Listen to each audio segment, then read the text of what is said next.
shit go though. Check it out. I walk light, but I talk heavy. Class like it's all Chevy. Only talk to bosses. My assistant got the call ready. Told my doctor Brown steady. Doctor kid it's all ready. Go a different path. Make sure it's all steady. Trying to set that tall fetty. Say the boy calm but edgy. When the bitch see me, she calling me handsome, tall, and deadly. It's amazing how all that shit work. Beat a pussy up like I'm trying to make my fist up. Still had the time to lay this down, but she was quick work. Then it's right back to the hustle to make this shit work. Flow is surgical and I follow up with that stitch work. Wanna keep it rap, this reality, make that shit work. Like a beautiful but maintain it and make that shit hurt. I'm tightening the reins until that grip hurt. Yeah.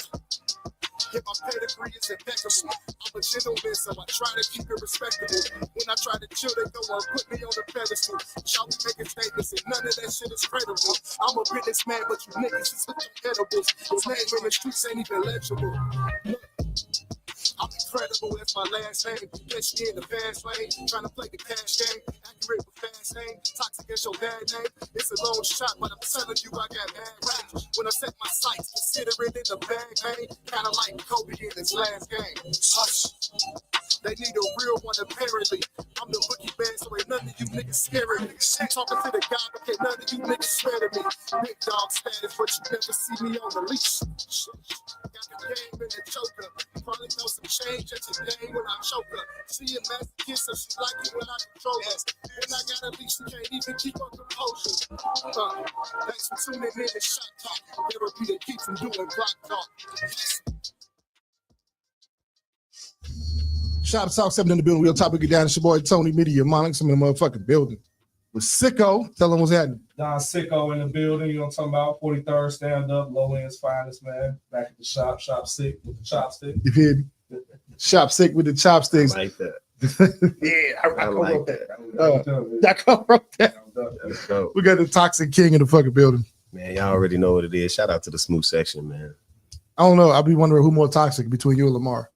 Lamar who? Creation.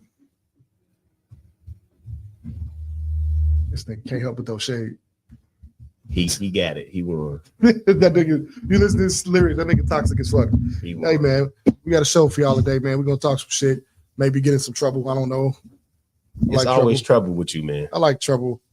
You know, I don't even be trying to cause no trouble for real though. Just be, I don't know, maybe people didn't see it like that before, so they triggered up front. They eventually calm down. You like, you should see me during Just My Thoughts. And so the first thing they do was, hell no, what you mean? That nigga crazy as hell. And then they think about it. I think people listen to you with a defensive ear. Yeah, my reputation precede me type shit. Yeah, and that's the sad part, because like sometimes, most of the time, honestly, you be saying the right thing. The thing is too, like some people are stuck on whatever version of you that they feel like you were in the past, or they've made up in their mind that this is who you are. So even if you have had a reputation, so to speak for you and precede you, you may have also grown as a person, which I feel like you have in certain areas. Like, so it's just like a lot of people don't be willing to acknowledge that. They're like, no, this is the same man that I met XYZ however long ago. These was the opinions he had on these things, and I didn't like that. So they're gonna keep that mindset. They want you in a box to fit their narrative. Yeah. And because that's where their comfort zone with you is. Yeah. And one thing a motherfucker gonna do is stay in their comfort zone, except the people who want to push the envelope. Fact. Yeah. You get what I'm saying? But look, man, we're gonna get out to this SBO segment, man. Shout out Nikki Sleek Designs. Yep. I ain't gonna lie, man. Every time I say that, for some reason, I want to do road designs. Like I'll be like Nikki Sleek Designs. That's RO''S. That's I mean, it was blending the two. That was the thing. It was one of my best segments, bro. It was. That was gold, though. I feel can't you, even front.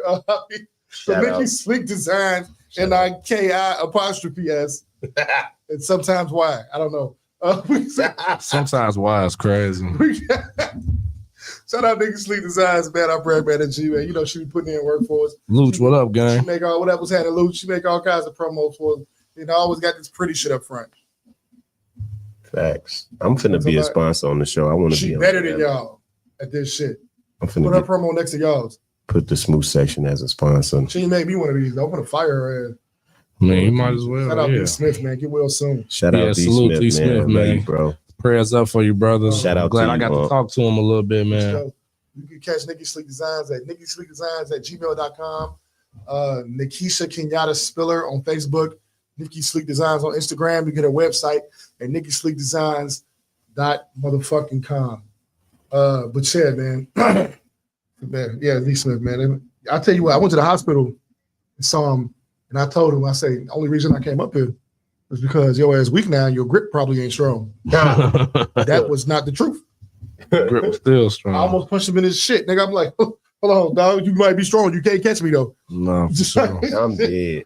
You can't catch me. You know, we decided right there to be changing the name of the show. Sicko don't like it. Yeah, I'm Shop Heart 7. I'm cool, bro. Shop Heart 7 is crazy. I'm cool, bro.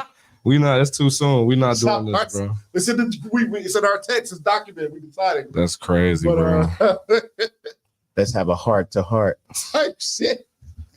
Y'all was gonna keep it going too. That's crazy. You can't. Why you encouraging this behavior so much? Oh man, two broken-hearted niggas. Broken heart segment. The Heartbreak Kids, huh? Right, yes. My God. You got no heart, almost, motherfucker. Mm-hmm. The Heartless. Almost. My heart just ain't what it used to be.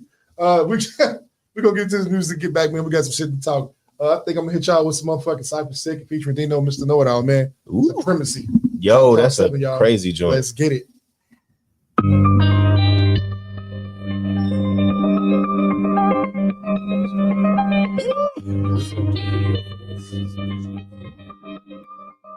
Supremacy.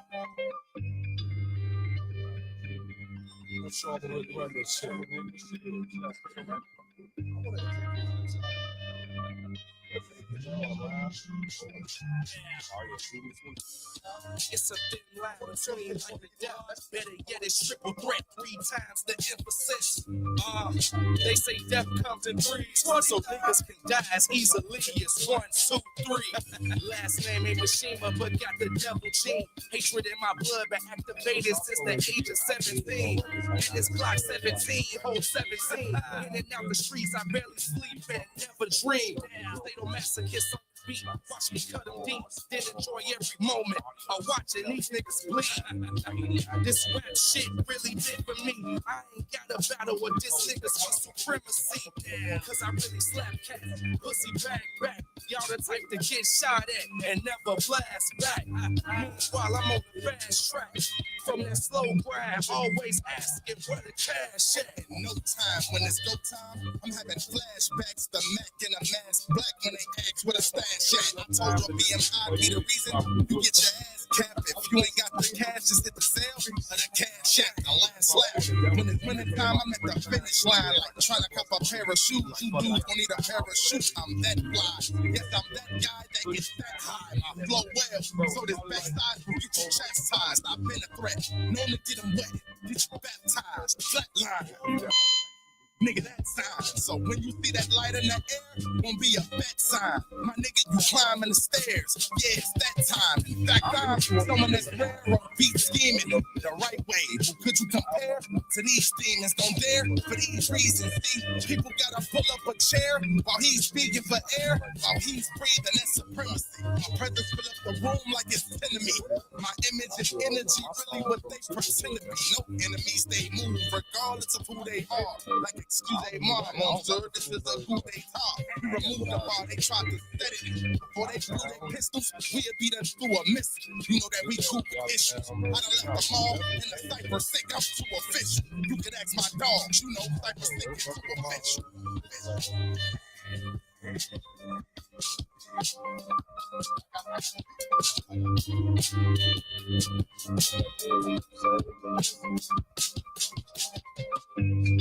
I know if you do something about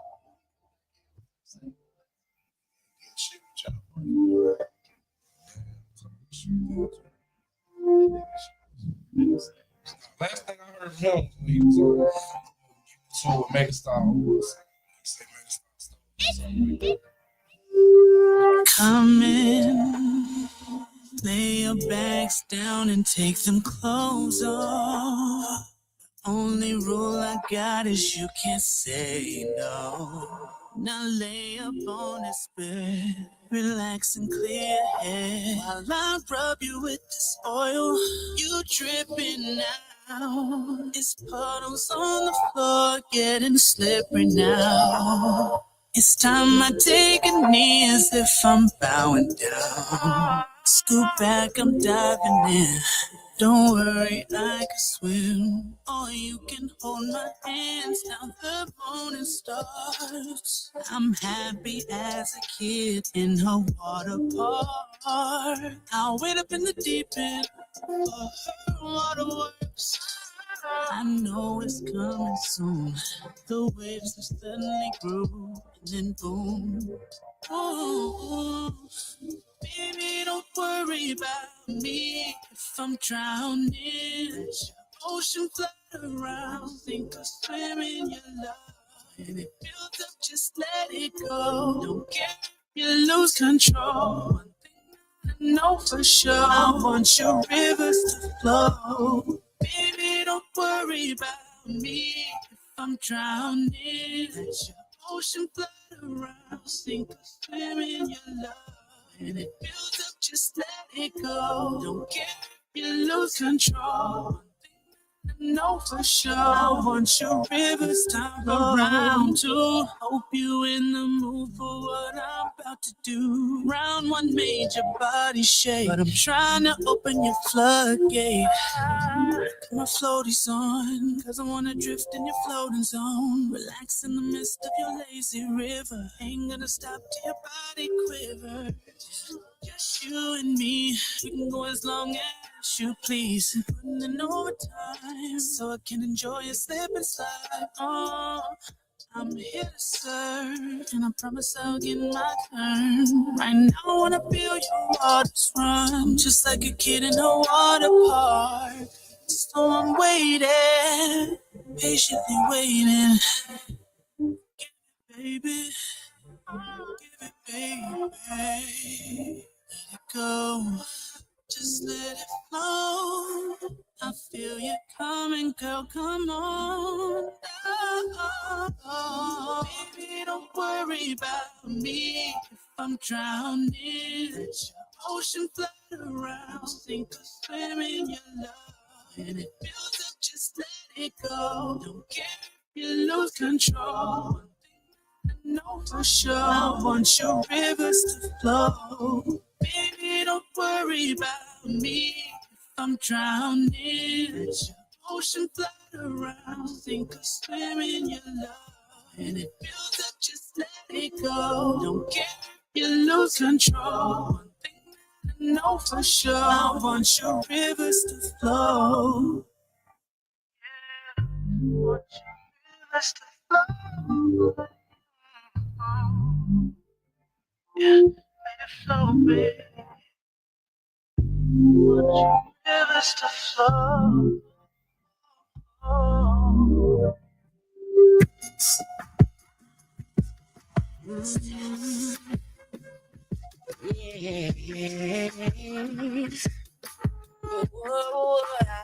I got your lady trying to chew. Yes, I ain't even trying to make. Hey, yeah, I'ma take her. And give her back to you later. Cause Miss Lady wanna chew. Yeah, I ain't even wanna make her. Yeah, I'ma take her. And give her back to you later. Cause I'm a player. I'm in like this, about to lose his chick. Pull up in a brand new six, fresh kick. Who she gon' pick? She coming with me tonight. Ain't no need to fight. Show no true, I'm gon' screw. She gon' do it right, and there's nothing you could do. Got a mama tryna chew. Got your lady tryna chew. Yes, I ain't even tryna make. No, yeah, I'ma take her tomorrow and give her back to you later. Cause Miss Lady wanna chew. Yeah, I ain't the wanna make her. Yeah, I'ma take her tomorrow and give her back to you later. Cause I'm a player. I don't want no smoke, I don't do the drama. She's staring in my eyes like she wanna hear Bahamas. I be all about my paper, all about my commas. But she looking at this print, I Like you want some problems? Don't you got a man, shout it? Yeah. But you all of my DM, shout it. So gon' make me set us up some plans, shout it. But you don't give a damn about your man, shout it. Got your lady trying to choose. Yeah, I ain't even trying to make time. Yeah, I'ma take her. Come on and give her back to you later. Because Miss Lady wanna choose. Yeah, and I ain't even wanna make her. Yeah, I'ma take her. Come on and give her back to you later. Cause I'm a player. Yeah.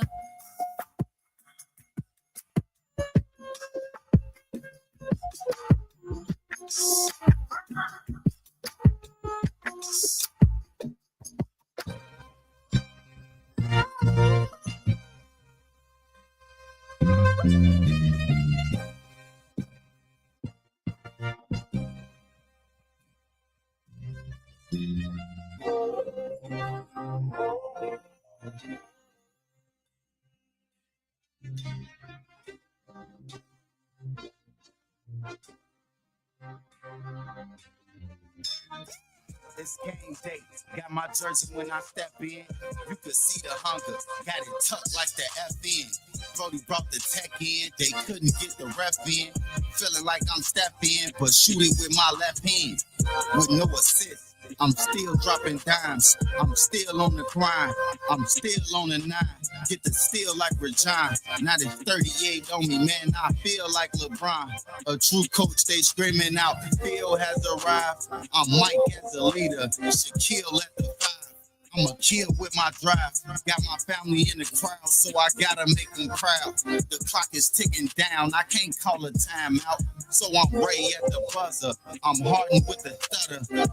Jimmy with the buckets. Clay with the jumper. Meaning that it's cash. Who I want outlast is Gatorade in my bag. Dwayne Wade, I'm the Flash. I got them all cheering. Make them all clap. I'm the one that y'all fearing. You can't get your ball back. Call a play, it's a ISO. No telling where I might go. This crossover, Ivo. The king of the court just took the crown from my idol. Didn't repeat the psycho. Listen, this is written. It's a scripture in the Bible. They say they never heard of me. Now they say the nerve of me. I'm currently negotiating contracts for currency. Emergency. After that, somebody gon' need surgery. First degree. Stepping like Kyrie, but how I work my feet. I'm cold with the handles. I'm cold with the rock. That's 24 with the rock. It's 24 on the clock. I could go for the shot, or I could post on the block. I could post on the block, or I could go for the shot. I ain't even in my prime, and they gon' give me the rock. Cause if I can get to my spots and pull up, then it's squat. They don't wanna see me ballin' with my boys like a bop, but they gon' have to anyways. Ain't no avoiding the stop. Just look up in the sky and see them. I'm not a human being. Never been to the Paul, but know a lot of blue demons. I done been through it all. We done started a new season. No trades involved for no reason. We don't need to switch up. Couple Hall of Famers, first round draft pickups that do this with no hiccups. Don't know why they testing me like this ain't just a test for me. We're going against the great who love standing on his legacy. Ain't no debate. If you can't demonstrate, then let a legend speak. I can show you how to up your attributes to match my speed. You gonna need some extra exercise to try and match my team. You gonna need some players customized to try and snatch my dream. We playing a different league from USA to overseas. No fatigue. This is game day. Game over. See.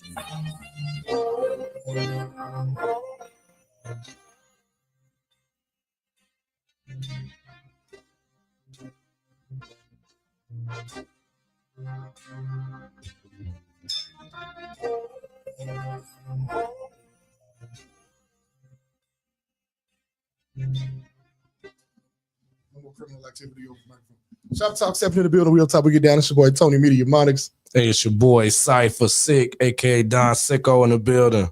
Man, it's your boy Smooch Wallace. Shout out to the Smooch section. That's Let's like get it. professional as hell. Yeah. Shout out to the Smooch section. Sound like, was he reading that shit, bro? Yeah. Teleprompter. This is telephone. It's the teleprompter app. Oh God. You know when a lot of people when they talk on Facebook, I swear that I feel like they just wrote that shit off a teleprompter. Why you say that? Everybody's saying the same shit, bro. It's just, and I ain't talking about the shit they copy and paste. I'm just talking about it's like only 5 different thought processes in the world. That's what it feel like sometimes. Across social media. You know what I'm saying? Like when I meet women, they saying one of 3 things. Yeah. And it's all something that's Goofy. not always, but very commonly. It's always some shit about what they ain't finna do, niggas cheating, and I intimidate people. Yeah. Somewhere around those lines all the I've time. never met, I see that. I've never met a woman that intimidated me. They confuse get on my nerves with intimidation. Yeah, I think I agree with I'm that. telling you, that's what they're doing. They're deciding. You've been with women. You've seen how you are in the situation with them, and you seen what's happening, just like you seen what's happening, and she translated a whole different way 10 minutes later. Like what she took from that. It just be weird, bro. Like what is? Babe, I'm going to the store. Oh, you finna go with that bitch?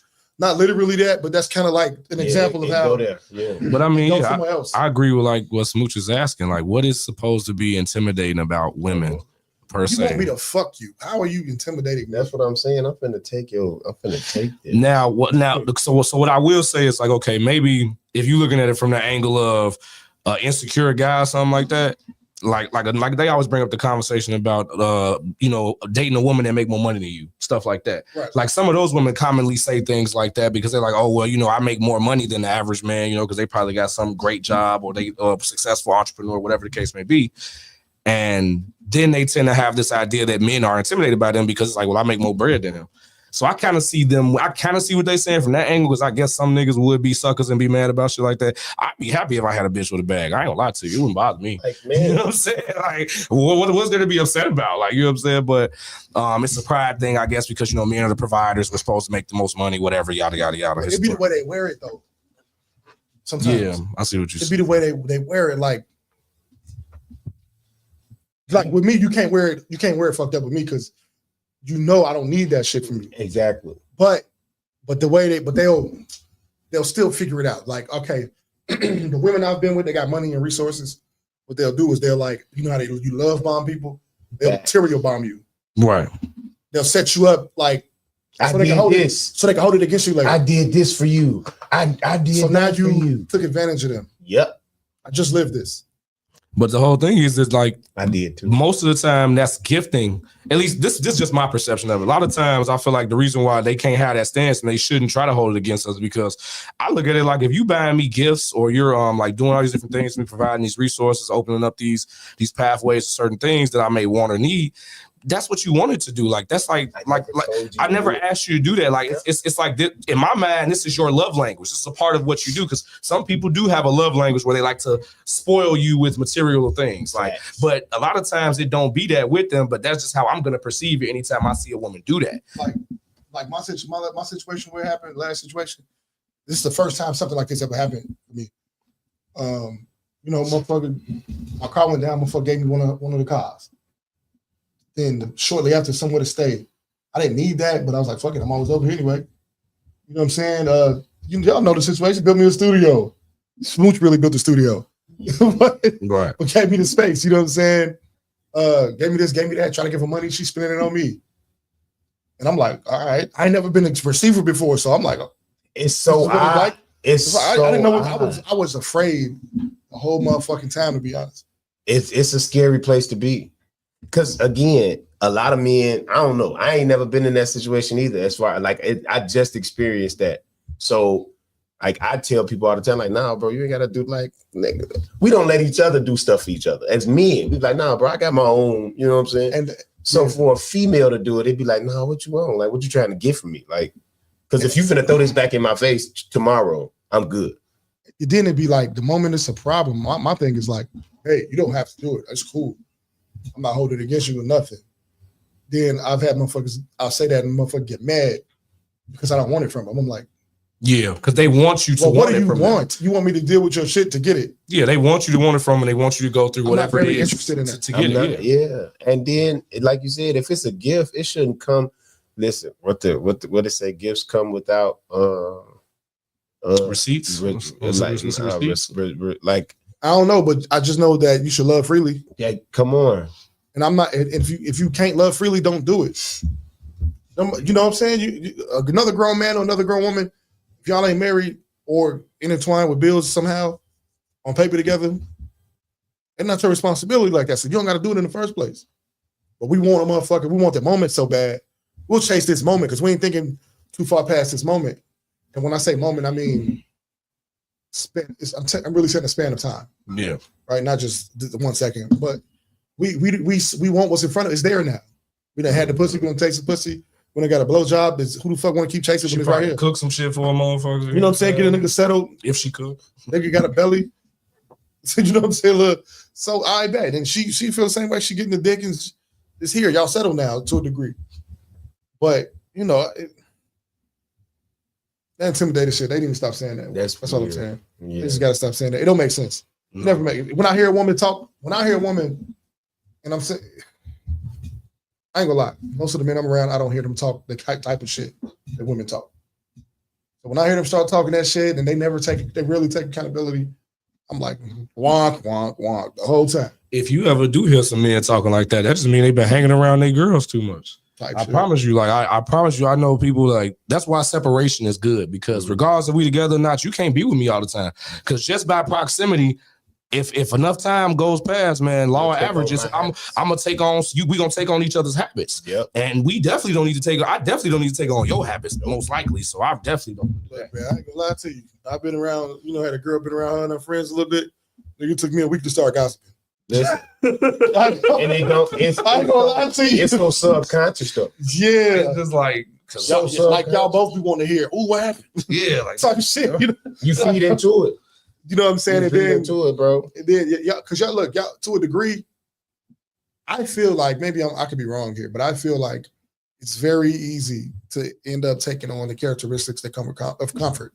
Yep. No, definitely, I agree. Of the comfort zone that was created. Yeah, this is our space, and we comfortable. We do here. No judgment because it's us.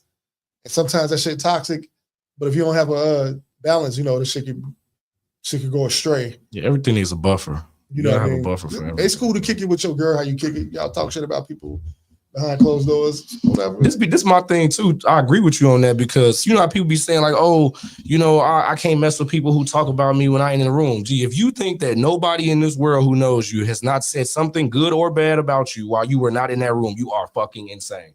There's no way that doesn't happen, bro. So I get what they mean, but the actuality of that is not the same thing. So my thing is, if somebody say something bad about me and you my man, then yeah, it's gonna be weird if you don't stick up for me or something, or at least let me know. But at the same time, like their whole concept of none of us should ever speak on people who aren't in the room, that's fucking crazy. It's people that's dead that we talk about. We're gonna do. Look, I know for a fact that my inconsistency pisses people off.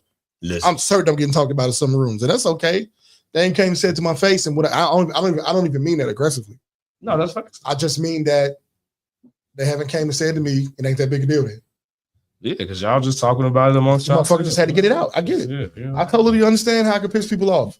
But I get my own view of people. So like, even though like say I could hear whatever people might be saying about you and you might not be around, bro, I still have my own relationship or my own understanding of who you are as a person. Because I've took the time to try to get to know you, to spend time around you in your habitat. We done kicked it outside. We done been at events. We done been here in the shop. So I think some people don't take the time to try to see people for themselves. They just go off what the general consensus of your reputation is a lot of times. Yeah. Now, if I hear a bunch of bad shit about somebody before I get introduced to them, it'll give me pause. I ain't gonna lie. I mean, you're supposed to think about it, put a pin in it, like, okay, it's a reason they saying that, but I still ain't finna, like, if everybody hate that person that you heard a bunch of bad stuff about, I'm not just finna jump on the hate train because I heard a bunch of bad stuff about them. And if I'm willing to bet that if 10 people got something bad to say about this person, it's not that all 10 of them had that experience. Nope. Probably 7 of them just he say, she say. Yep. And if they did approach, they already had this preconceived notion. Yeah. Because what are the odds you did 15 people wrong? Yeah, because they all in the same circle. You know what I'm saying? Everybody think I'm toxic, so it's crazy. Because really, I should look at y'all. Yeah. If that's the case, what it was the Dave Chappelle that said something about a man that stabbed several people in the crowd. Like the last nigga must have just been waiting on this. Right. Because you feeding them stabbing. You feeding them stabbing people, bro. It was either him or Chris Rock. Like Say, what's up, Stabby? That was Chris Rock. Yeah, like y'all sitting there waiting for it. It's my turn. Let me get done this way. You don't see 7 people get stabbed and be like, ooh, he's coming towards me. Right. Yeah. You couldn't have been in shock that long. No. It's a stabbing, not a shooting. You know what I'm saying? You can defend yourself. Yeah. I get a shooting because the sound of paralyze you. It'll to make you do, hilarious. I think in all of this though, even if you're being spoken about, like if you is talking with your lady, there should be rules, there should be boundaries. Hey, what we talk about on the bed, you know what I'm saying? That don't go back to your, don't go tell Keisha what I just told you. Like, and in the same respect, don't go tell Keith what I just told. Yeah, no, but if it's an open format and we talking ish about somebody, like, no, I think that's a respect that you gotta have, because you never know who you talking to and who you talking about. Just keep that shit where it's at, man. Man. And I try to give people plausible deniability by not even doing whatever I'm finna do in front of them. Facts. Now, if I do something in front of them, I ain't gonna lie to you. I don't care if I get caught. I ain't gonna be in dead on because I'm not the type that's gonna be. You ain't gonna hold a sword over my head. This is like what Woe Boy just said. My bad, Mons. He said pillow talk. That's what the bed talk would be. And a lot of times the conversations we talking about, that's what they come from. They come from pillow talking. So I definitely think people just got to be more mindful. But at the same time, the type of person I am, honestly, anything I say about somebody else in private with whoever I say, I'll say it to them in their face too. So it'd be different. Like, I get it if it's a person that's afraid or intimidated and they won't say it to your face. But I will absolutely repeat what I said. I don't pillow talk, especially with a female. That's Jimmy who you should do it with, right? Pillow talk, talking about people's stuff. Same with the guys, the same shit, right? Mm-hmm. So just different setting, but it's the same thing. Yeah. So I'm gonna ask y'all two a question. Answer it truthfully, for real, brutally honest. Based on the conversations that we've had individually, me and Sicko, me and Smooch, do I make a habit of talking about people's stuff?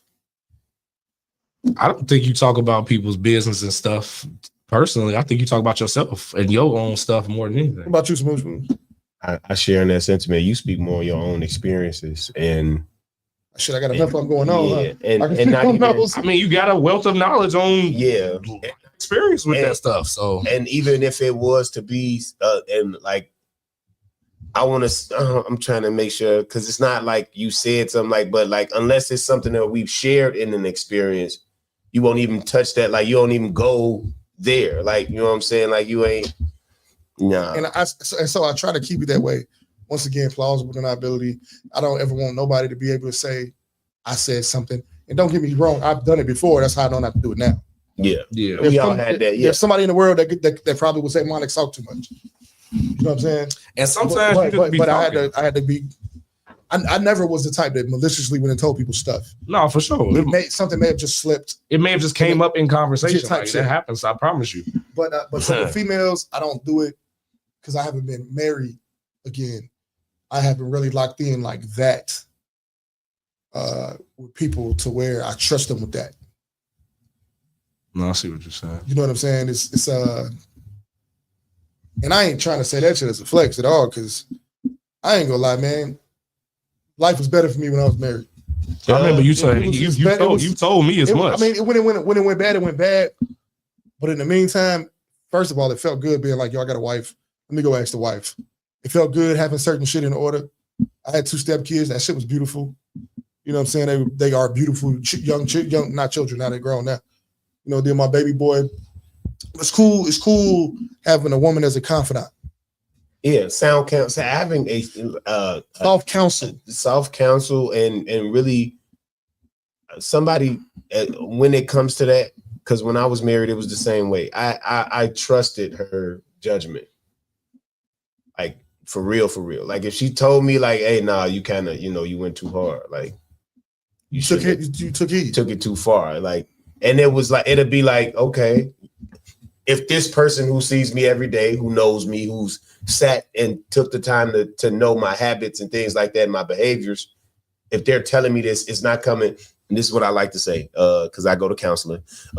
It's not coming from a place of, they're not trying to criticize me. They're trying to correct me. Correction comes from love. Criticism comes from people who don't give a fuck. I like that. Is that true? I don't have an argument against it. I think constructive criticism comes from people who love. Yeah, but constructive criticism is, I think, far few in between. A lot of times when people criticize, there's nothing constructive about it. I promise you, they're just kind of deconstructing a behavior, like a habit that you have, or a behavioral pattern that you have. They just breaking it down and basically showing you why you a piece of shit for doing it. that's what I get from a lot of people. Trying to help you, just make you feel bad. Yeah, they're trying to make you feel bad. They're guilting you or shaming you. Yeah, and maybe sometimes, like you said, sometimes shame is good. There's a place for that, but I think if it's done in excess, like anything, that's when it's a problem. Yeah, I think shame has its place. Facts. You know, like, so you should be shamed about some of this shit we do. You know, 57th girlfriend in 6 months, MONIX. The fuck are you doing? I mean, for real. Like, that's the thing. It should be a thing. And I wish I had like somebody older. Well, I wish men, period, held each other more accountable. Like for the stuff that we do. Yeah. We definitely got to start doing it. Like, I feel like even some of the moves I've made the last 5 years, if somebody would have told me, I wish I had somebody that I already respected like that. It's like, MONIX, the fuck are you doing? I wish the same thing. And it's probably not that I don't have people around me that I respect like that. It just hasn't been enacted. Only thing people stop me from doing is drinking pop sometimes. Right. You know what I'm saying? That's it. But we don't hold each other accountable. Like, nah, bro, that's fucked up. No, I feel what you're saying. We almost like way too understanding. But maybe because this is just our culture now. This is our moral value. But I don't really like it. I didn't have homies stop fucking with me though, because I didn't held them accountable. Like, so I think with me, if I don't say something to one of my homies about something he's doing, it's because most likely I've already had this conversation with him more than once, and he's clearly not listening. I just don't want to waste my breath no more. Like, that's typically what it is for me. But if it's like an initial issue and I feel like it's like, nah, bro, that was fucked up, I have absolutely no problem telling my homies that shit was wrong. But if I feel like my voice is falling on deaf ears, I don't know, I'm not that old, but I'm old enough to the point, and I'm a little jaded to where it's like I don't believe in, oh, you should just tell them anyway, just because it's the right thing. I probably will do that once, maybe even twice, but I'm not gonna keep telling nobody the same thing. Facts. So I think I'll let them figure it out. Because I lost my dad at 22. I was searching for that man, that accountability person that was like, hey, get it together, dude. Like, it's gonna be okay. You can work through it. Like, I truly believe, honestly and wholeheartedly, had I had a father or a male role model, I wouldn't have got a divorce. No, for sure. Because nobody tells you like, hey, this is just gonna be a rough patch. Figure it out. We was at the 5-year mark. You know what I'm saying? It's like, this is when it gets tough because y'all different. This not the same person you met 5 years ago. Yeah. We didn't know that.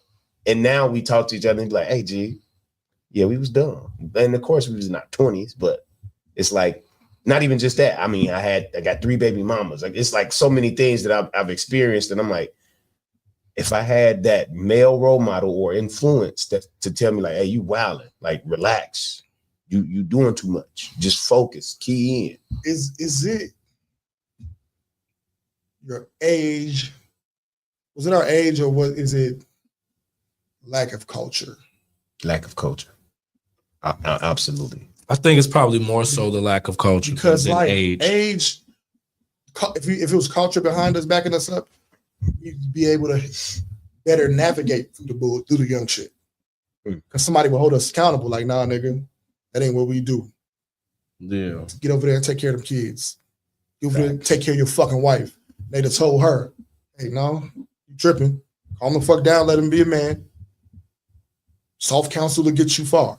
Yeah. We don't have that. We want to give first of all, I'm gonna say this. Provided that we have it and we love our woman, we don't want to tell them no. We don't. Absolutely. We'll do it sometimes. No, I agree with that. We'll do it sometimes for maintenance. Maybe like, baby, no, just relax. Yeah. And we got to be able to. Culture should teach you that when you tell your woman no and she don't like it, stand on it. You got to stand on it. You got to still stand on it because you got to love her enough to let her be mad. Yeah. She respect that shit. I agree with that. Yeah. What she gonna tell her friends is, well, let me do the sex exam before I have to hit his nigga mouth. But that it sound crazy because we urban, but that's her respecting you. Yeah. No, for real. Yeah. Because she's still finna go do it. She's still finna do it. Whether she complains about it or not. Just like we did. Just got it done, yeah. Just like we do. Just like us. Like, fuck, she tripping. Let me go cut this grass. Right, but we still get it done. So yeah, and I think I'm glad you brought up that example because I had a conversation with somebody about that. Like, why is it that kind of piggybacking on what you said earlier about sometimes them still getting upset when you what was it when you gave them what they wanted or something like that? Mm-hmm. Why is it that it seemed like that still becomes a problem sometimes where it's like, oh, okay, I'm understanding what it is, the relationship is with me and my woman. And I'm like you said, I'm seeing what's happening, she's seeing what's happening. But for some reason, it still don't be good enough. It's like if I don't do it a certain way, it's kind of like if you even say thank you, but you don't say thank you for something she did in the right way, it still becomes a problem. Like, you guys ever experienced something like that? Yeah, but I think what's missing there is the concept. This concept, I believe. Men are from Mars, women are from Venus, right? Right. Like, if you want to break it down scientifically, we're talking hormones. Okay. Testosterone versus estrogen. XY chromosome versus XX chromosome. We built different. I mean, you're going to see shit different. Right. Okay. We're coming from two different angles. If you come from Saudi Arabia and I come from Chicago, our values are different. Yeah. Now, we may be brought up in similar values, men and women, but we'll still see it through the lens that affects us. And that ties to the culture thing you was just talking about. Yeah. I think that circles right back to us not having that, men and women mostly not having that culture behind us. Because in Saudi Arabia, where they coming from is mostly influenced by the culture out there. I remember there was a movement, I ain't gonna say movement, but people in the West was talking shit about Afghans because they didn't send their girls to school. That's like a time honored, not time honored. 12. I don't want to say time honored tradition, but that was that's been one of thousands of years. Listen, you start sending your daughters to school. If I can be honest here, she started developing. Now she come home with an errant baby. Well, she been getting fucked on. And I'm gonna say for men or women, that fucks with your purity. Yeah. You know what I'm saying? That's definitely how they see it over there for sure. That's how they see it, yeah. And but even though we don't see it like that over here, it's still true. We should. It fucks with your purity. Women handle getting sex different. Women handle getting sex differently than men handle getting sex. And I'm not saying one handles it better than the other. But since men run the fucking world, they say women run the world. There's a few men that run the world and set the culture. This is still somewhat. I still think this is somewhat still a patriarchal society. A lot of women are up, but even they don't like that shit. How many women have told you, I don't want to make no goddamn decisions? Yeah, no, definitely. They want you to just make the decisions, like, for real. They don't want you to get soft counsel. How are we to protect you when you outside? And, man, I keep telling people that. If I beat you home, then there's a problem. I can't protect. Well, she ain't with us. That's the problem. She ain't with us, right? She outside. That nigga whoop her ass. It ain't her husband. He ain't been vetted. If I'm gonna hold men and women accountable to this one. If you fucking on somebody that ain't been vetted by your family, either your family is pieces of shit or you tripping. You tripping, yeah. You know what I'm saying? I could see. Imagine that. And I'm gonna say especially for women because it's more of a safety issue. No, for sure. It just is what it is. We built how we built. It's more of a physical safety issue, I'll say. Like men, we suffer from emotional safety issues with women. Yeah. They don't call it emotions, but come on, man. No, I see what you're saying. We out here fucking all these bitches because we hurt and or we was raised that way. And then the horny in between. Then the horny in between. The horny be crazy. I told my auntie they did this shit to me. Yeah, I remember you said it because you was gonna have all the girls. They told me I was gonna have all the girls. Yeah, I remember you said. They said I'm so handsome, I'm gonna have all the girls. Just like your daddy. Low key, that's what my auntie used to tell me. Mind you, my father was a womanizer and he's my hero. I can't help that my father's my hero. You know what I'm saying? That ain't my fucking fault. That's what you say. So that was your culture. You dig? And my aunties, I told them, y'all didn't tell me that getting women came with getting pussy and that pussy changes lives. Listen. They didn't tell me that part. Yeah. And I didn't realize cheating was bad till I was 21, nigga. Why they tripping? Because I fucked somebody else? You know what I'm saying? Right. Why you tripping? Until I really, really fell in adult love. Yeah. And I was like, oh, I don't want to hurt her. You know what? I was about to say, listen, I believe that even coming from that aspect of purity and innocence, right? I think sometimes, especially for men, because we don't talk about it, like losing your virginity is actually scary. We lose our virginity so haphazardly, it's ridiculous. It's so scary. And I don't know, is it nature? Right? Is it? I think it's and just more because it's culture. nature don't mean you shouldn't manage it. No, I think it's more a part of our culture, like the one of the worser parts of our culture. And the reason why I say it is because when I was growing up, at least in my neighborhood, in my circle, you know, my hemisphere of friends, like, bro, it was like a rite of passage that before we went to freshman year of high school, we had to lose our virginity. You could have your V card, as we called it back then, lamely. You could have that not swiped the entire time you was in elementary, middle school, whatever. And that was okay. But by the time you got to 8th grade graduation, that summer before you started freshman year, you had to lose it. Like that was expected of us. And that's an example right there of us tying sex way too deeply into our masculinity.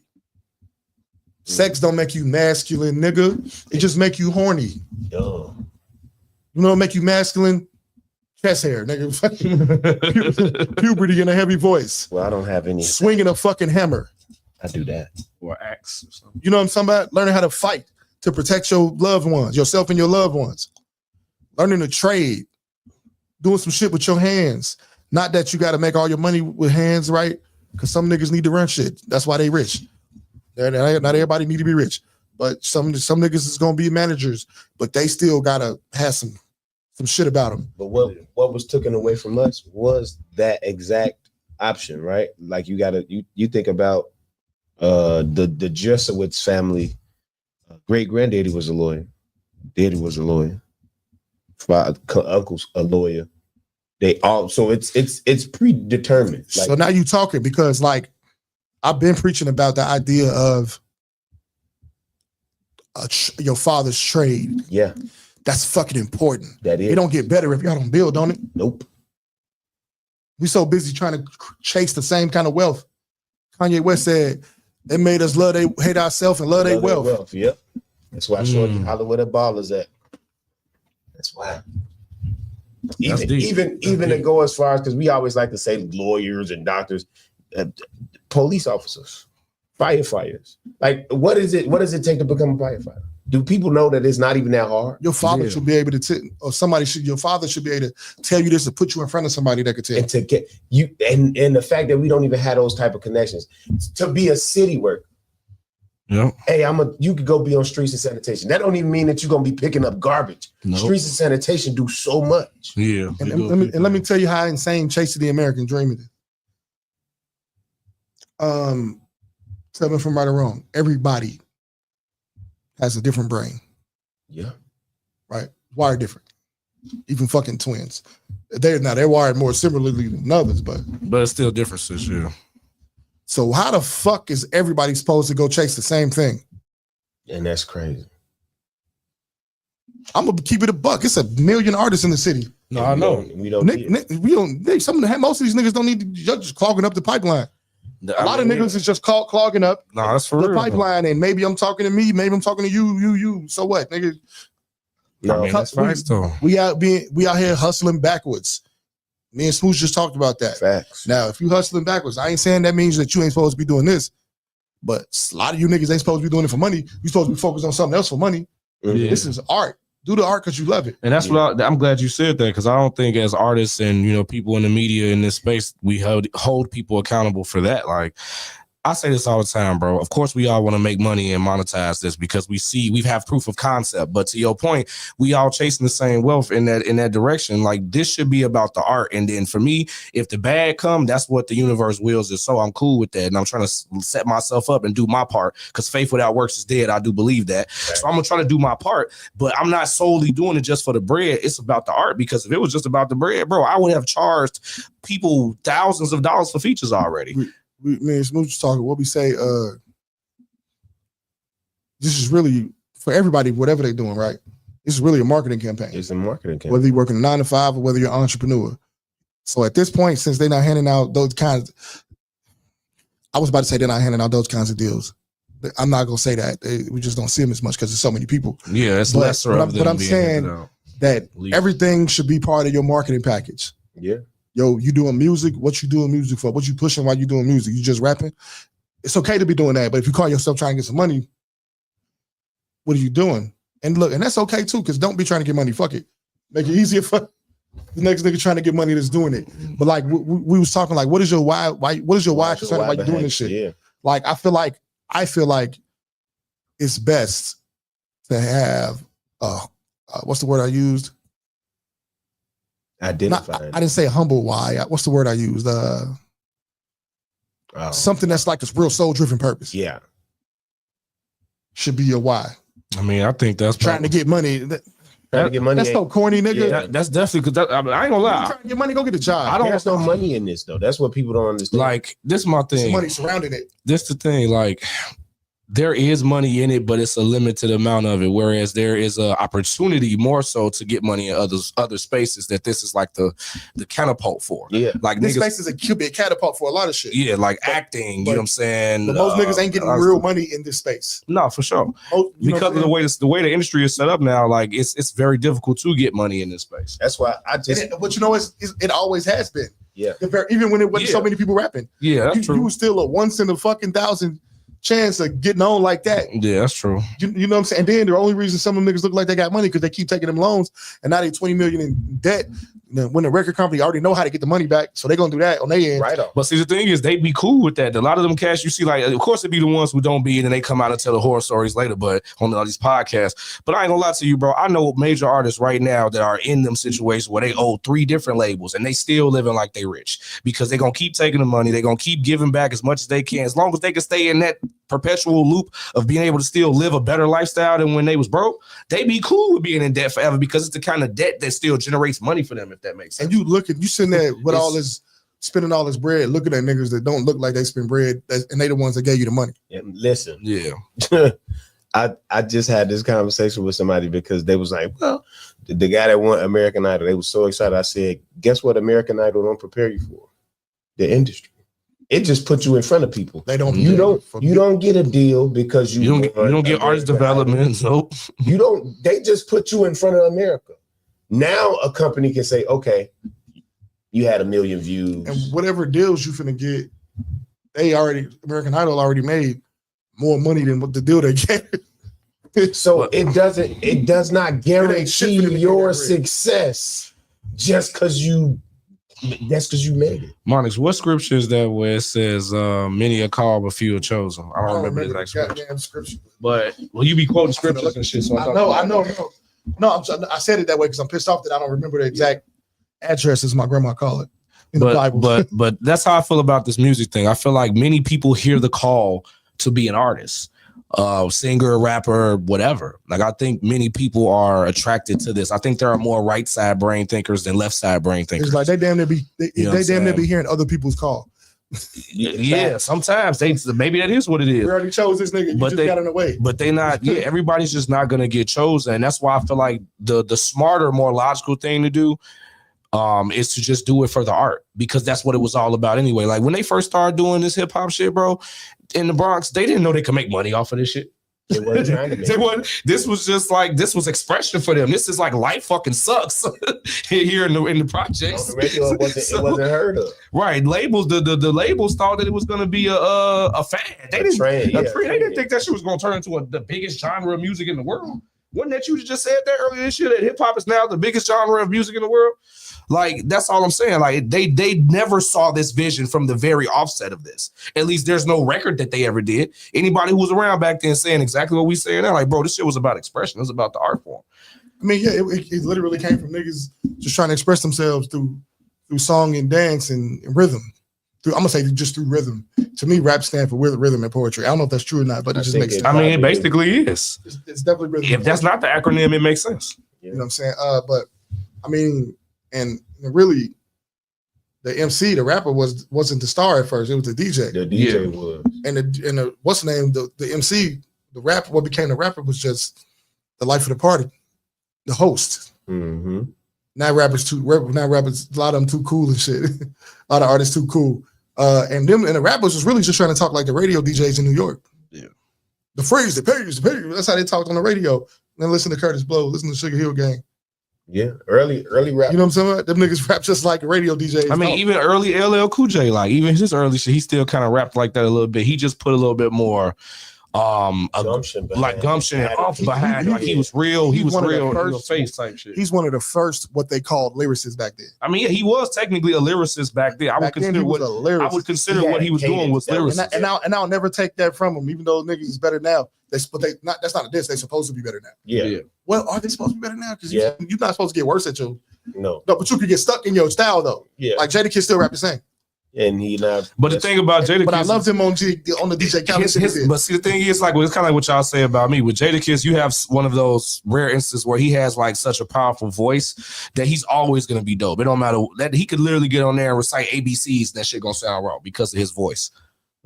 But he's also never like delivered a weak verse that I've heard either. But he also didn't prioritize. He also didn't prioritize like hit records that much because you know what I'm saying. Like he's more of the art form shit. He didn't have multiple deals, but you see like Jadakiss only got so many like what you would consider hit records. It's not a lot of them, but he somehow still remained relevant in the upper echelon of the game. So I think he's like one of the unicorns. Everybody can't do what he did. He's a unicorn. Fab. Yeah, Fab's a unicorn. Like there are several of them. They stay true to their nature. What, like you said, they like the art of music. Hov rap the same. Hov switch up. He switch up every now and then, but he rap the same. He switched up his content because he got more to talk about. But the flow is the same. Yeah, he still sound like when he was in the projects for sure. I think he caught trends as well, like the Death to Auto Tune.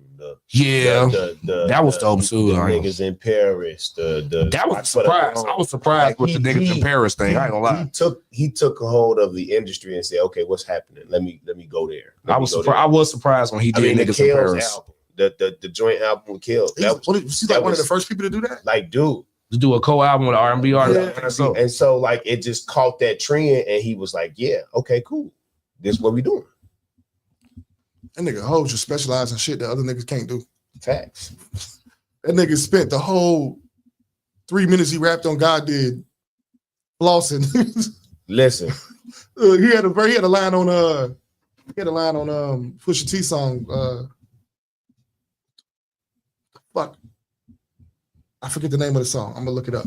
But this nigga, I know what song you Steve said I put your mansion on my wall. Is you kidding me? Listen. I'm like, what? Who the fuck says that? A nigga who's able to? People be hating on Jay-Z. We ain't playing no music, man.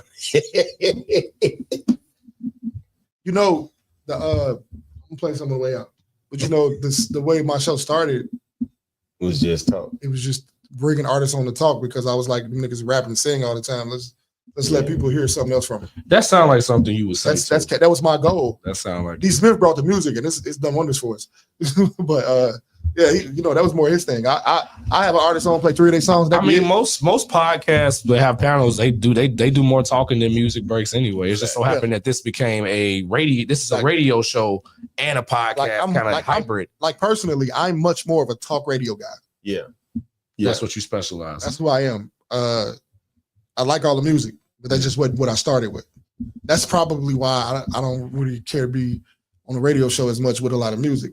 I want to be behind the scenes, talking. We need you for the talking to get shit done. We need him to narrate all the documentaries and shit. So let me ask you this, man. If because I know we was having a subject and we kind of went 2-3 different places. If I said that I wanted you to be my accountability partner, if I said that, hey man, I appreciate your wisdom, I appreciate your knowledge and your experiences that you have, and I need somebody that's going to put me in that position, would you be willing to take that on? Accountability partner. Firstly, I'll say pause, because only women have asked me to be their accountability partner, and I'm not mature enough to handle that. No, but how you gonna ask me this shit on air, bro? Fuck is he? He gonna be able to reference this shit? And I'm not trying to put you on the spot. I'm saying because you know what I'm saying, I'm not saying I'm young. So you want me to be your uncle? Nigga. More big homie would probably be more. I like You've been calling me Unc anyway. I've been calling you. You be calling him Unc? Yeah. You want me to be one of the people? I would never call you. You want me to be people who you want me to be one of the people who, in this example, you want me to be one of the people who you seek counsel from? Yeah. Hell yeah. A big homie, I consider that a big homie. I'm not gonna never call you Unc. Like I'll say MONIX, that's my big homie, but that's not my Unc. You gotta buy me chicken from time to time. I'll buy you some chicken. Chicken, you know what I mean? Bottle of water every now and then. I'll buy my own. I get the pop on my own. Yeah, for my own struggles. Hell no. Hey, Smooth done blessed me with a couple of cases of pop. The reason I asked that is because honestly and wholeheartedly, I find myself in a lot of situations where I'm just trying to wing it. You know what I'm saying? Whereas I might not have no experience in this area, or I might have limited experiences in this area where if I just even to humble myself and say, let me just put in a phone call and say, because that's what I did a week ago, right? About a week ago, I said, hey man, I'm finna call MONIX. And we end up taking a 5-minute conversation and we talked for them an hour, I believe. Yeah. And that was good for me. Even just to talk. It wasn't no like, hey man, it was like, okay, you good? Yeah, I'm good, man. Like that helped me. Yeah, and I'll never do that to nobody. Like, I mean, I might, but they go.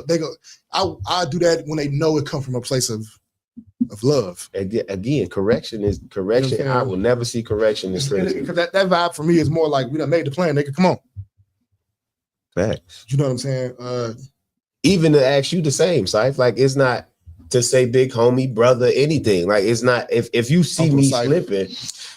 I mean, yeah, we should do that anyway. Like that's what I'm saying. But like, that's what I'm saying too. Like you can get counsel from your brethren. That's how it's supposed to be. Like we all winging it. To your point, we're all winging this. Like there's no blueprint for life, bro. Like there's no manual on how to do this specifically for each one of us. You know what I'm saying? So see, now what that does though, anytime I'm in that position, it's like it challenges you. It's like now somebody seeking counsel for me. Shit, now I got to do it right. Yeah, because you got to walk. That is what that does to me. Yeah, you got to walk how you talk. I'm saying does to me because I don't like it.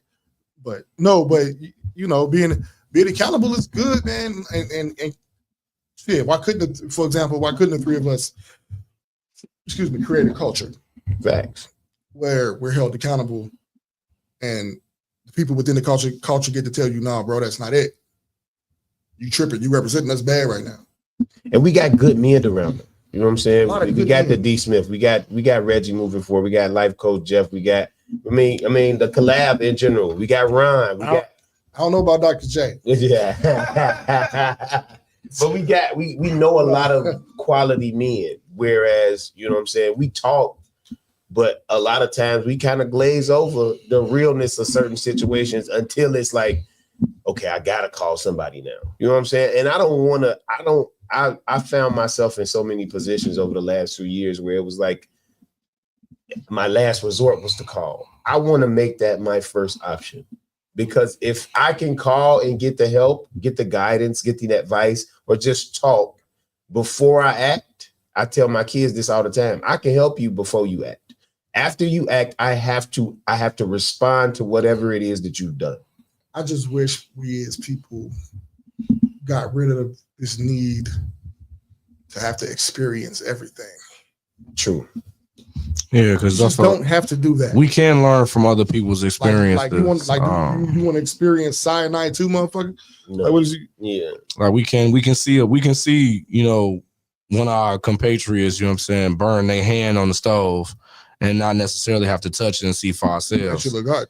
You feel me? Like we don't have to even get in the fire to understand that it's heat when we get close to it. Like, you know, so it's just like, it's one of those things, bro. You can definitely learn externally. It don't all have to be like personal experience and say like, oh, I went through this and that's why I know. It just so happens that when you do go through it, you have a more intimate understanding of whatever that thing is. You know what I'm saying? And I think, but that ain't always a good thing either. That come with its drawbacks too. Yeah.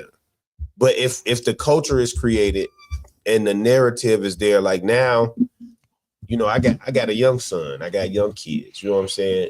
If he's, again, just like MONIX said, if MONIX holding me accountable, it makes him accountable. Same action goes in turn for me. My son is watching me. Yeah. So especially if I'm really invested in his well-being and his improvement. Exactly. So I can't D Smith on the motherfucking chat. What up, D? Yo, what's up, my boy? I got it right, D Smith. Yeah, we up top, but we get down, my boy. Let's get it. Hey, nigga, D Smith, let's race. You wow. MONIX battery might get low. It is low. Why the mic stop? Because I got shit turned up too high. Yeah, my shit is low while I'm at it. My shit started beeping mid-race. Oh my I think God. I got him, Lord but he don't got no batteries. But I want y'all to stop putting y'all health in jeopardy because we got too much work to do. Oh man, We definitely do. But that go for everybody. That's me holding all the. We all got to do better because health is wealth. It's a goal. D Smith on the chat right now. I don't know if you're gonna agree with this, but I feel like for me and him right now, like less is gonna be more. No, I remember you was saying that too, but I told you if that's what you think is best. Bro work hard. Oh, I know. Bro work hard. He be here. Like a I machine. take a couple days off every now and then. D Smith be here every fucking day. 6 days a week. Right after work. That's when we tap Right y'all after on the shoulder. Right and after say, work. Okay, D Smith and MONIX don't have to be here every day. Y'all show us what to do. Who the fuck don't? Now shit? me and Syph can be present, right? Y'all don't have to do it. No, that's true though. You know what I'm saying? I definitely that's why. Because like it's like being that busy. I made a statement once. I said, you know, they say broke niggas throw the best dick. That's what a lot of women say. Yeah. Probably I've heard. Probably because niggas getting money is busy. Yeah. And they got ulcers. You know what I'm saying? Heart rate problems. You that busy, you ain't working, you ain't taking care of yourself real well. No. You like you usually are not, unless you're priority. Like an athlete is that busy because they steady training, steady at practice, playing the game, but they also prioritize rest in between. Their diet. Yeah. They prioritize that, and the team help them eat better. Facts. They got things in place around them, so where now all they got to focus on is work. Yeah, they got culture. Hey, D Smith might have just hired y'all. He said, "How Shoptalk's ever gonna grow?"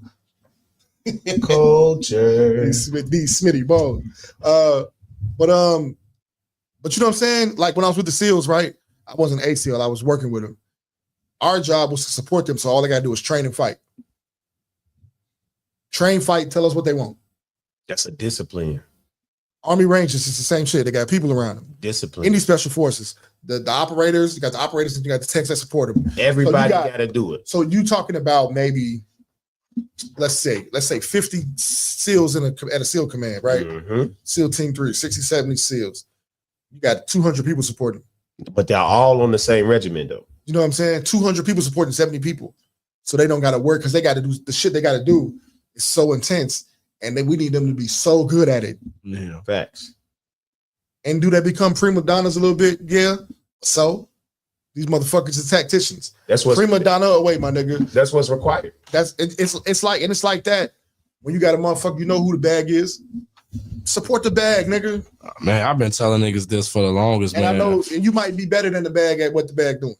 But the bag is the one that's there. Look, if he's, it's just like it's smooth to understand this from the wrestling aspect. Like if it's a certain talent, a certain performer that's over with the crowd, meaning that like they are absolutely popular with the crowd want to see them, they putting asses in seats. That's the person that we need to run with, or we need to at least push them, even if that's not the person we're trying to build as a star right now. Yep. We need to somehow make it work to where that person needs to get put in more TV time, put in more events, because people are buying tickets to actually see this person. But sometimes the company feels differently. They don't want this person to be over with the fans. And that's how it is when the guys who don't want to get behind the bag. Oh, I'm better than this person. Why are they the ones that's going over? Right.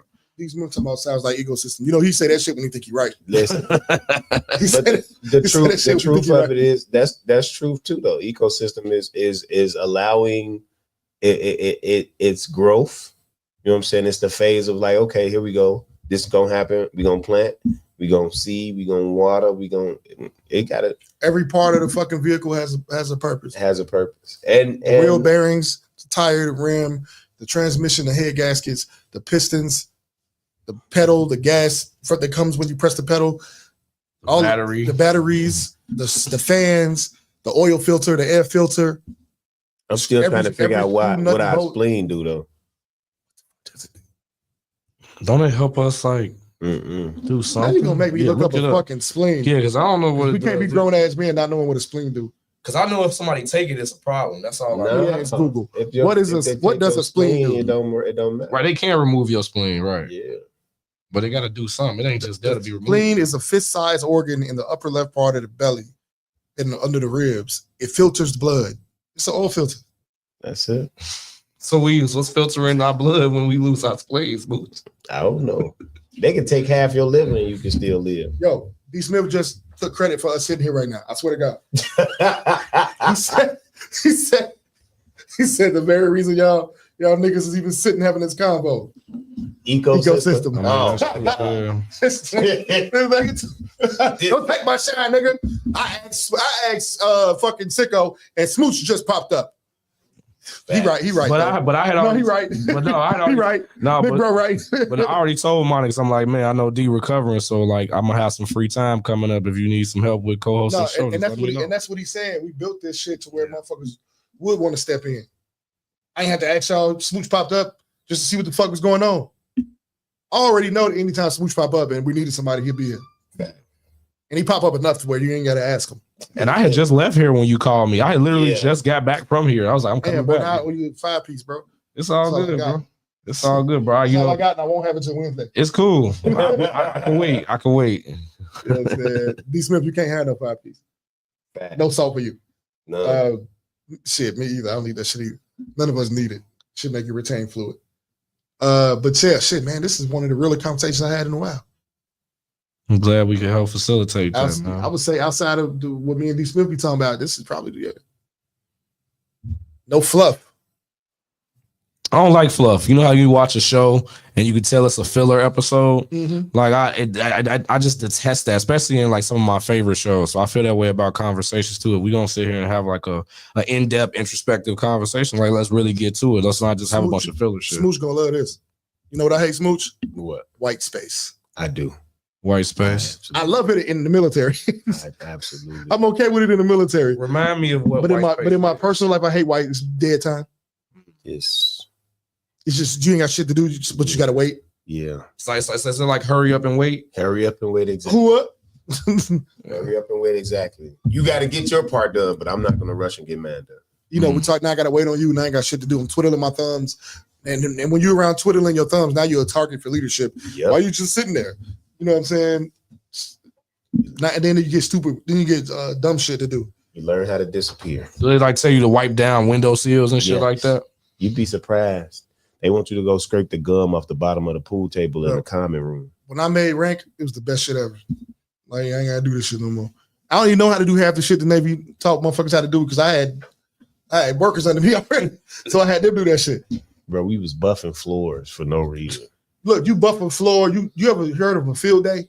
Yeah, I heard of a field day. Nigga, when you clean so good for the fucking CO to come through and with his white glove and still find something, he only looked at this one fucking spot. And he dug in the left corner of life to find this motherfucking. Ain't nobody getting under there. Nobody. Oh, you need to clean. Now we got to take apart a whole fucking rack to get behind there. The buffer don't even reach over there. Yeah, I have heard about that. Pussy ass COs. That's crazy. No, I met a couple of real ones, but golly. Dude, they'll have you clean up a whole building. Just like he said, come and do that. And he won't go throughout the whole building. He has to go to that one spot, still dirty, and leave. He's like, so what about the rest of the building? Because we did this all day.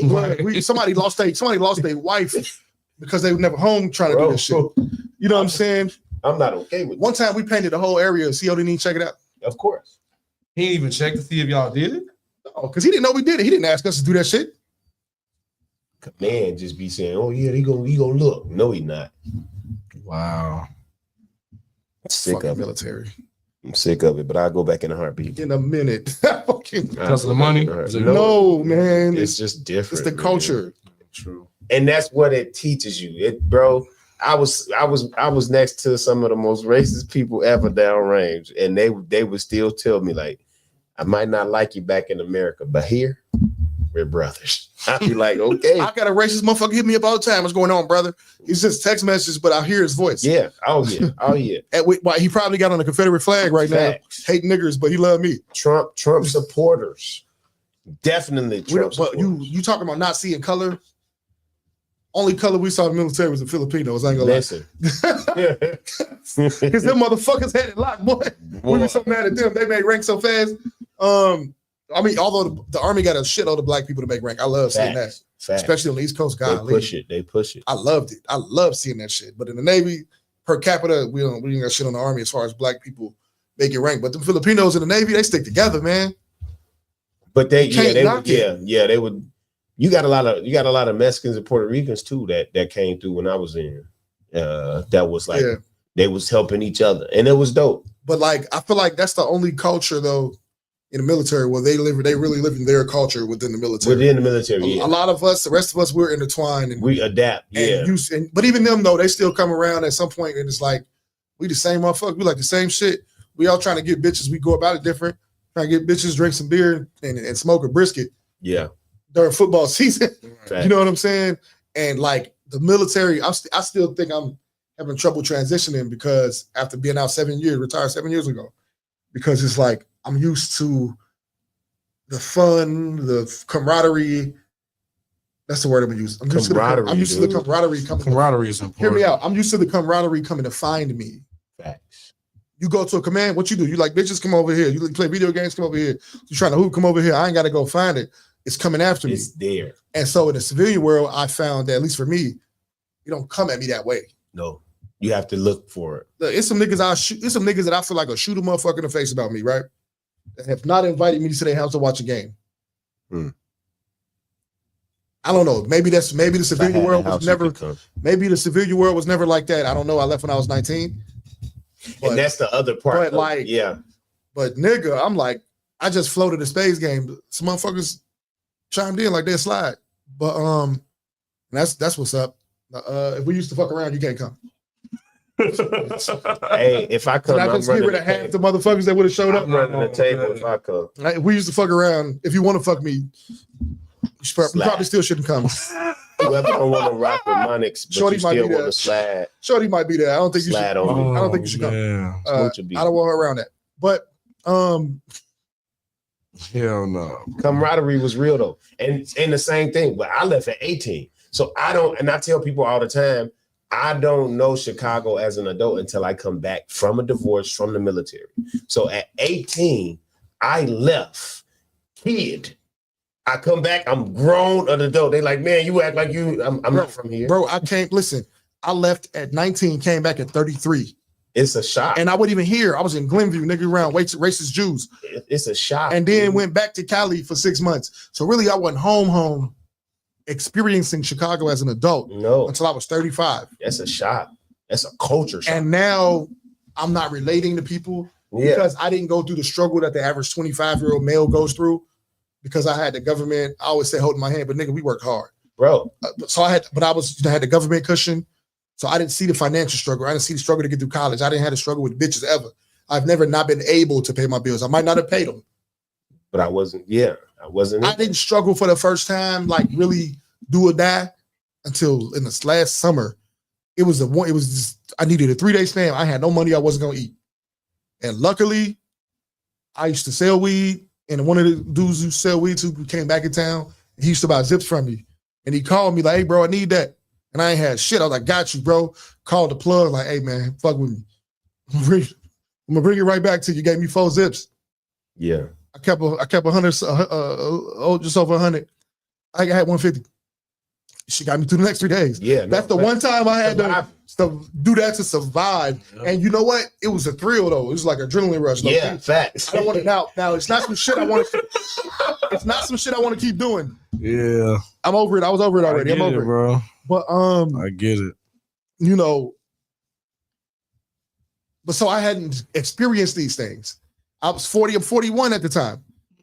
Before I ever experienced that. Some niggas had to do that in their whole 20s. Facts, bro. You know what I'm saying? Like some niggas, that's a hard life. Like some of us do. Is, bro. And when I was selling weed, I was doing that shit because it was a thrill. It's even harder when you selling the harder stuff. Like it's just crazy. You know what I'm saying? And weed don't sell itself no more. It don't.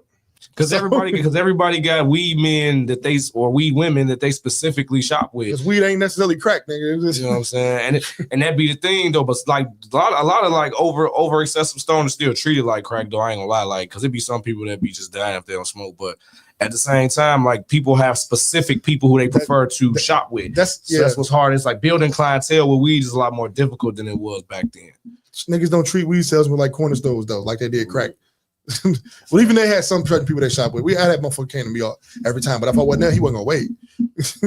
He wasn't gonna fucking I mean, wait. if you got that thing though, motherfuckers will wait though. I done definitely had a couple people I was getting weed from where it was like them the only people I would shop with, bro, because I just knew I was gonna get some good shit. And every time I tried somebody new, I was disappointed. Oh, well, yeah, but I was talking about crack. Them niggas ain't gonna wait.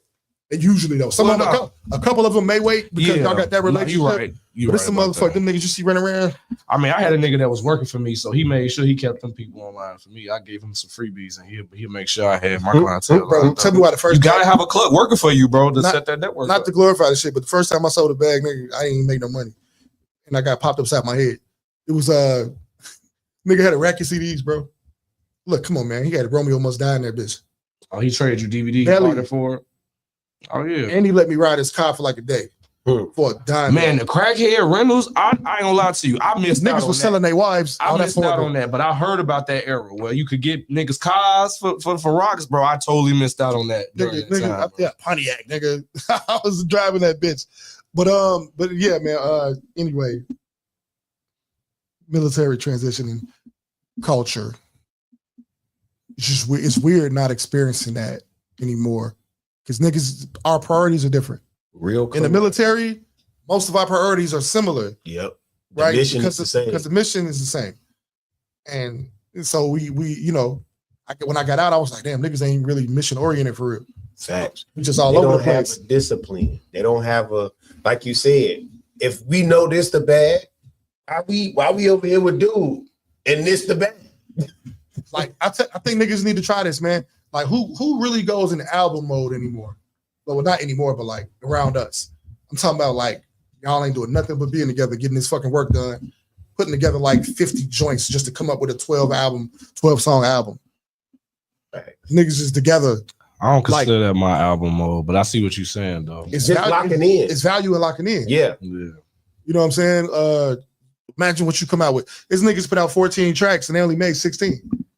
But that's the thing. Sometimes that's all you need. Like I like that's what I'm saying. Like I think the locking in is different for different people. Because would I like to do that? Hell yeah, I would love to be able to just have nothing but time to be in the studio with like Skills and Two Official, and then we cook up and record 50 records and then pick like whatever. But like no, the way my creative process be set up a lot of times, like yeah, I'm gonna make 16 and maybe 14. I ain't gonna lie, bro. I ain't seen the product where it looked like that's all they needed. And it ain't that they didn't make good songs.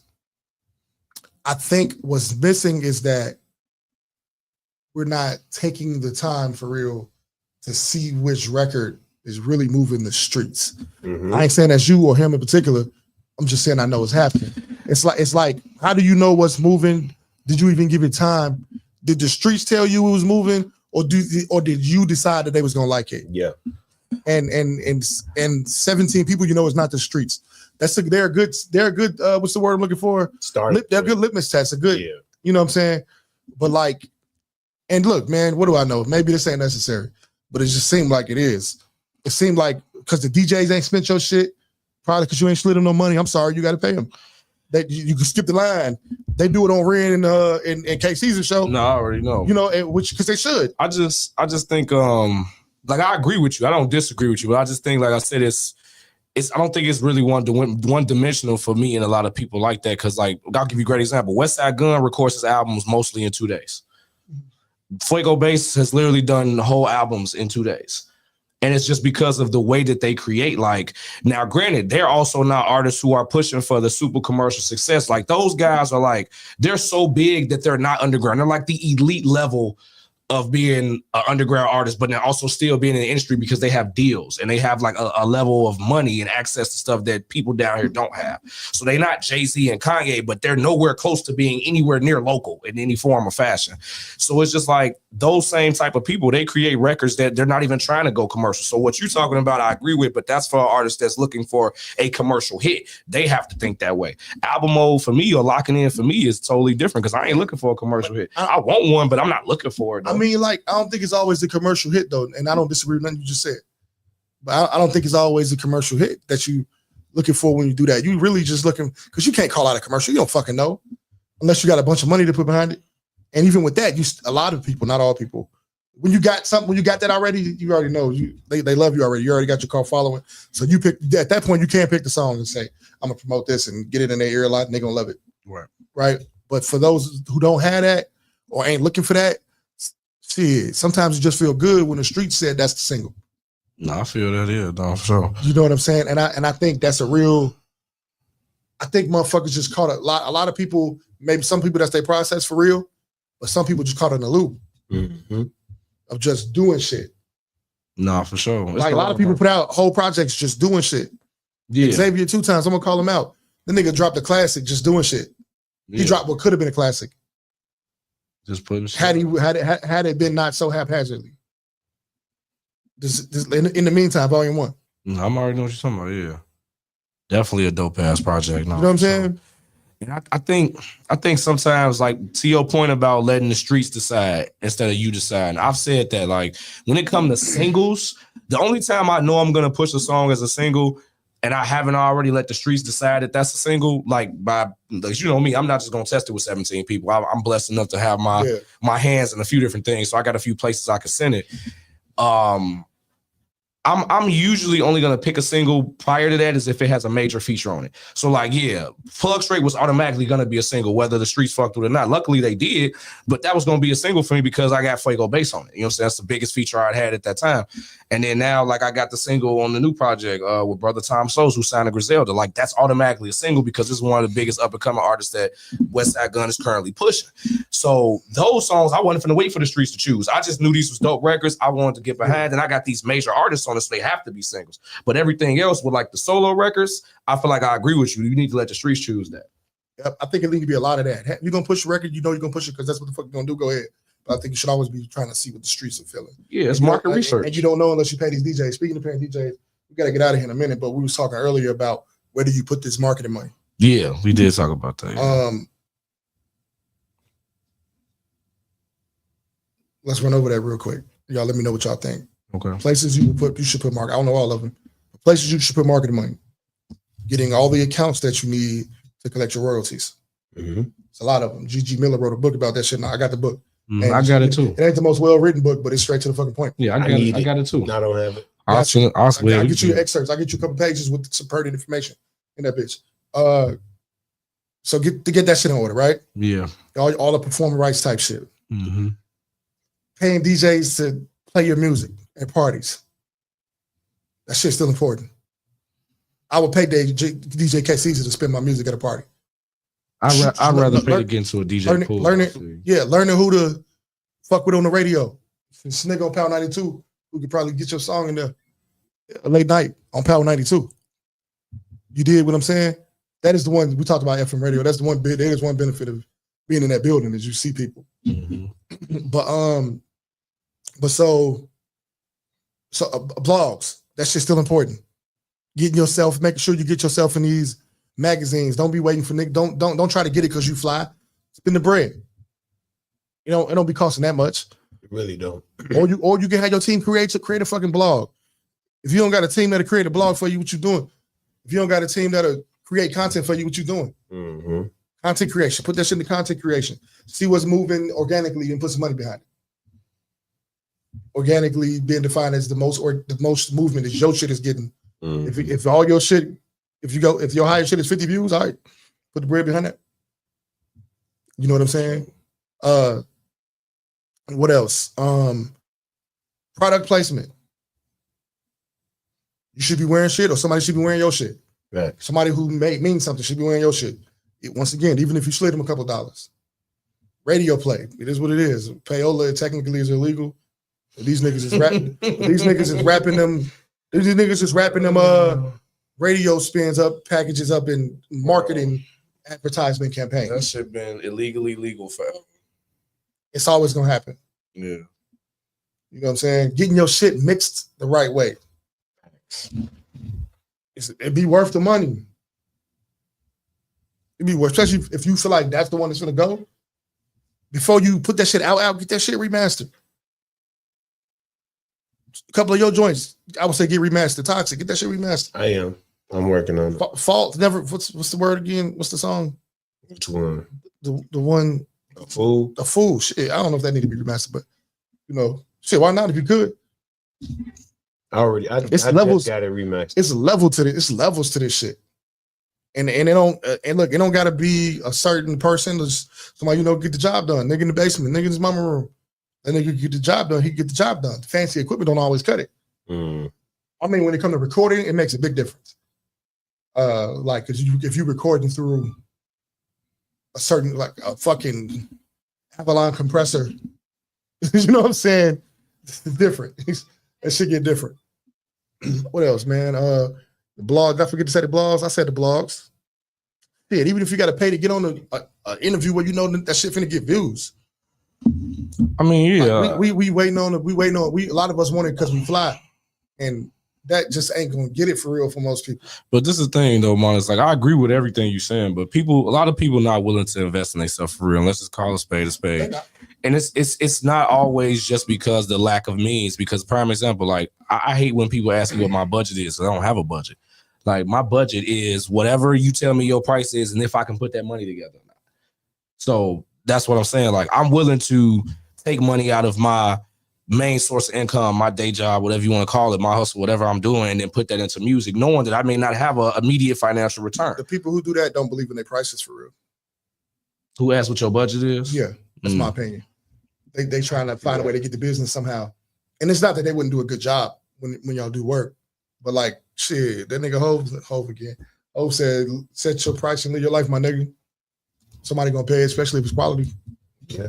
And you got to check yourself if you ain't getting the sales. But I put you this way, you got to still be transparent with people. Because like just real quick examples, 38 Special, he has a situation because I know an artist from salute to King Hansen out there in Rhode Island, man, in Providence. That's one of the guys I was on tour with Fuego Bass. He has a show coming up with 38 Special, and he's actually about to do a feature with him. And he told me the same thing I heard Special say on the interview. He say, bro, I literally set up my feature prices to where we have installment plans. So if I want $5,000 for a verse and I know he ain't got it, bro, you can literally pay on that like a bill, $50 a month until we pay this off, and I'm gonna still cook the verse for you. The song just won't come out until you finish paying it off. But he's willing to do that for artists that he know this will be a great look because of the following he got and the platform he got if they get this feature. But it comes with the video too, so he's gonna also do a visual with you as well. So he charged you $5,000. But how many people you know don't want that $5,000 up front, or at least want $2,500 for a deposit? It ain't too many people that you're gonna meet in the upper echelons of the industry that are willing to do that. That's for real, man. But look, we gotta get up out of here, man. Fucking freaky food without I already know. sliding. Y'all see how fast she is and hear the word freak. It's actually an acronym. Thanks Yeah, I know. Everybody ain't kind. What's up, Connor? I thought she was gonna walk in front of my goddamn camera. Don't come walk in front of my fucking camera. We had no women in here because y'all fuck shit up. Infamous. And here you go fucking shit up. Now it's nothing but Barney Purple and Belly in my fucking camera. Gang. Talking about gang. She the type probably got jumped in. And I was swinging. Supposed to fight back. Look, I was swinging. Shit. Look, y'all, we're gonna get up out of here, man. Tell them where to find y'all at, man.